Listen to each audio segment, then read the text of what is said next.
नमस्कार, मैं चंद्रशेखर नेने, अंतर्राष्ट्रीय मामलों का अभ्यासक महा एमटीबी में आपका स्वागत करता हूं। मेरे साथ योगेश कुमार जो है वीडियोग्राफर है। मुझे आज याद आ रही है एपीजे अब्दुल कलाम साहब की, जिनको हम मिसाइल मैन ऑफ इंडिया कहते हैं, जो हमारे राष्ट्रपति भी थे। उन्होंने एक जगह कहा था कि हमारी जो मेन स्ट्रीम मीडिया है, मैं समझ नहीं पाता हूँ कि मेन स्ट्रीम न्यूज़पेपर हो या चैनल हो, ये हमेशा भारत के बारे में इतनी नेगेटिव न्यूज़ क्यों दिखाते हैं, नकारात्मक न्यूज़ ही खाली क्यों दिखाते हैं। ऐसा लगता है जब आप न्यूज़पेपर खोलेंगे तो लगता है कि भारत में कुछ अच्छा हो ही नहीं रहा, सारी चीज़ें खराब ही हो रही है। और उनके कहने में ये बहुत सच था। आज भी मीडिया, मेन स्ट्रीम मीडिया ज़्यादा बदला नहीं है, लेकिन चूंकि अब सोशल मीडिया भी उससे ज़्यादा पावरफुल हो गया है, लोग मेन स्ट्रीम मीडिया पे तो विश्वास ही नहीं कर रहे हैं। आज उनकी याद मुझे इसलिए आई, जो मिसाइल मैन जिनको हम कहते हैं, क्योंकि आज हम एक बहुत अच्छी खबर के बारे में बात करने वाले हैं, जो खबर ज़्यादातर के मेन स्ट्रीम मीडिया ने हेडलाइंस में नहीं दिखाई है, कहीं पीछे छोटे में दिखाएंगे, इस टाइप से किया है। भारत देश अपनी सबसे ताकतवर मिसाइल ब्रह्मोस, इसको एक्सपोर्ट करने जा रहा है फिलीपींस को, और ये गवर्नमेंट टू गवर्नमेंट कॉन्ट्रैक्ट होने वाला है। भारत से मिसाइल फिलीपींस गवर्नमेंट को मिलेगी और फिलीपींस गवर्नमेंट उसका इस्तेमाल चाइना के विरुद्ध अपने डिफेंस को मजबूत करने के लिए करेगा। इस चीज़ को, इस जो खबर है, इसका महत्व समझने के लिए हमें ब्रह्मोस क्या है वो जानना पड़ेगा।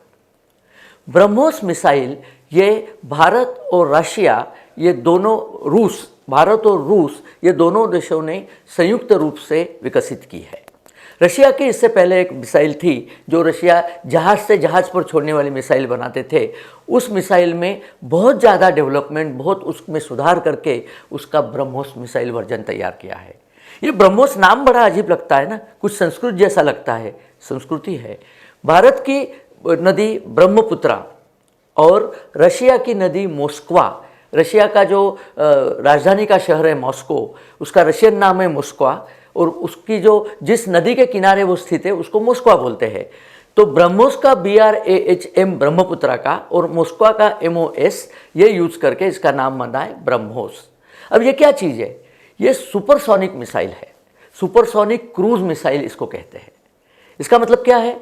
सुपरसोनिक मतलब ध्वनि की जो गति है, ध्वनि की गति से भी ज़्यादा, ध्वनि की गति से भी जिसकी गति ज़्यादा हो उसको सुपरसोनिक कहते हैं। और इस मिसाइल की गति, ध्वनि की गति का नाम माख नाम से कहा जाता है, MACH, माख उसका प्रोनाउंसिएशन है। तो माख 1 मतलब ध्वनि की गति, ये माख 3 से जा सकता है। माख 3 मतलब ध्वनि की गति से 3 गुना गति। तो इसकी गति इतनी ज़्यादा है, ये तकरीबन 3500 किलोमीटर प्रति घंटे से जा सकता है, या ये समझ लो कि 1 किलोमीटर प्रति सेकंड इसकी गति है। अब जब ये इतने गति से जाता है, इतना फास्ट जब ये जाता है, इसका खुद का वजन तकरीबन 3000 किलो है, और इसमें जो बम या हथियार रखे जाएंगे उनका वजन तकरीबन 200 किलो है।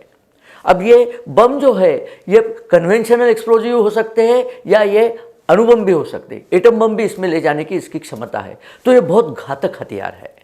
और इसकी विशेषताएं मैं पहले आपको बता दूं। पहले तो इसको बनाने के लिए भारत और रूस ने संयुक्त जो कंपनी शुरू की थी, उसका नाम था ब्रह्मोस एरोस्पेस, नई दिल्ली में जिसको शुरू किया गया कंपनी को। इस कंपनी के लिए तकरीबन $250 मिलियन की इन्वेस्टमेंट की गई, आधी हमने की, आधी रशिया ने की। और ये इन्वेस्टमेंट के बाद ये कंपनी 5 फरवरी 1998 में तैयार हुई थी, इसको फॉर्म किया गया था। 2001 में ही इन्होंने मिसाइल का पहला मॉडल बना दिया था, और 2006 में इसको आर्मी में लगाया गया। इंडियन आर्मी ने इसको टेस्ट करके अपना लिया था। अब ये जो मिसाइल है, इसकी विशेषताएं सुनिए। एक तो इसकी विशेषता है कि इसको स्टेल्थ कोटिंग करी गई है। स्टेल्थ कोटिंग का मतलब यह है कि इसमें ऐसा एक परत चढ़ा दी जाती है कि जिसको राडार डिटेक्ट नहीं कर सकता, तो इसके आने की खबर मिलती ही नहीं है। ये बड़ा चुपचाप से जाके शत्रु के ठिकाने पे घात कर सकता है। दूसरी इसकी विशेषता ये है कि ये ज़्यादा वेट इसका नहीं है, स्पीड बहुत ज़्यादा है, और सबसे इम्पॉर्टेंट ये क्रूज मिसाइल है। क्रूज मिसाइल का माने ये होता है कि जो क्रूजिंग हाइट पे, मतलब लो हाइट पे भी चल सकती है, ज़मीन के समांतर चल सकती है, ये इसकी विशेषता है। अब ये कौन से हाइट पे चल सकती है? 15 फीट ज़मीन से या समुद्र की सतह से 15 फीट ऊंचाई तक भी ये जा सकती है या 15,000 फीट पे भी जा सकती है।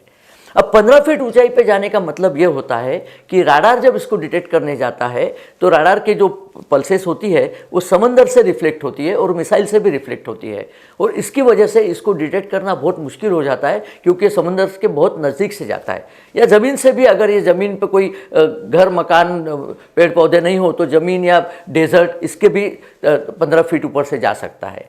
लेकिन अगर इसको हिमालय में इस्तेमाल करना हो, लद्दाख में इसको इस्तेमाल करना हो तो ये 15,000 फीट पे भी जा सकता है, तो वहाँ पे भी जा सकता है। अच्छा, इसकी गति के दो परिमाण होते हैं। एक तो ये मीडियम फ्लाइंग होती है जो से स्ट्रेट चलती है, लेकिन इसके पीछे जो परतें लगी है जिसको फिन्स कहते हैं, पंख लगे हैं, वो पंखों को मोटर के द्वारा हिलाया जा सकता है और पंखों को हिला के इसके गति को, इसकी दिशा भी बदली जा सकती है। गति वही रहेगी, दिशा बदल जाएगी।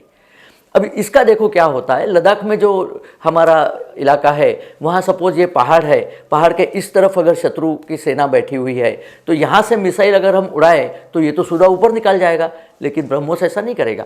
ब्रह्मोस ऐसे जाएगा 15,000 फीट पे, और नीचे जब हमें पता चलेगा शत्रु यहाँ है तो इसको 80 डिग्री तक मोड़ा जा सकता है। आप सोचो, इतनी हाई स्पीड पे ये मुड़ सकता है 80 डिग्री तक। ये होता है 90 डिग्री का मोड़, इस तरह ये 90 डिग्री का मोड़, ये 80 डिग्री तक का मोड़ कर सकता है। तो यहाँ जाके ये शत्रु के किनारे पे इसको ध्वस्त कर सकता है। ये एक बहुत खूबी इस मिसाइल में है, और ऐसी खूबियाँ बहुत कम मिसाइल में है। ये आज दुनिया का सबसे बेहतरीन मिसाइल है, सबसे फास्ट है, 200 या 200 किलोग्राम से ज़्यादा का वजन ले जा सकता है और एटम बम भी ले जा सकता है। तो ये बहुत घातक शस्त्र है।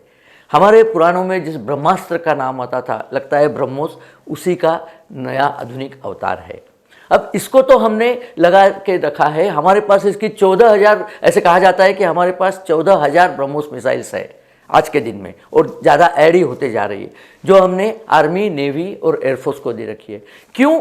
क्योंकि ये मिसाइल खाली जहाज़ से जहाज़ में उड़ाने के लिए नहीं है। ये मिसाइल आप ट्रक से भी उड़ा सकते हो। मिसाइल कैरियर ट्रक होते हैं, उसमें लगा के आप इसको कहीं भी ले जा सकते हो, वो कहीं भी उड़ा सकते हो।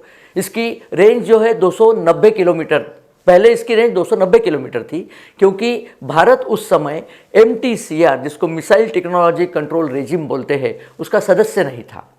और जो सदस्य नहीं है उन देशों में प्रतिबंध था कि वो 300 किलोमीटर से ज़्यादा रेंज की मिसाइल नहीं बना सकते। इसके लिए इसका पहला वर्जन 290 किलोमीटर वाला है। लेकिन बाद में भारत अब इसका स्थायी सदस्य बन गया है, तो हमारे अगले वर्जन जो आएंगे वो 600-800 किलोमीटर इस टाइप के रेंज के बनेंगे, तो रेंज बहुत ज़्यादा हो जाएगी। और मैंने आपको बताया इसमें स्टेल्थ लगा हुआ है, तो ये बड़े चुपके से जाके शत्रु पे घातक वार कर सकता है। अच्छा, ये खाली जहाज से या ट्रक से नहीं छोड़ा जा सकता, इसको आप आसमान से, विमान से भी छोड़ सकते हो। हमारी जो सुखोई फाइटर्स है, उस फाइटर में ये सुविधा लगाई गई है कि ये मिसाइल उसमें फिट हो सकता है। तो ये फाइटर को ले जाओ, वहाँ जाके वहाँ से छोड़ दो इसको। और तो और ये पनडुब्बी से भी दागा जा सकता है।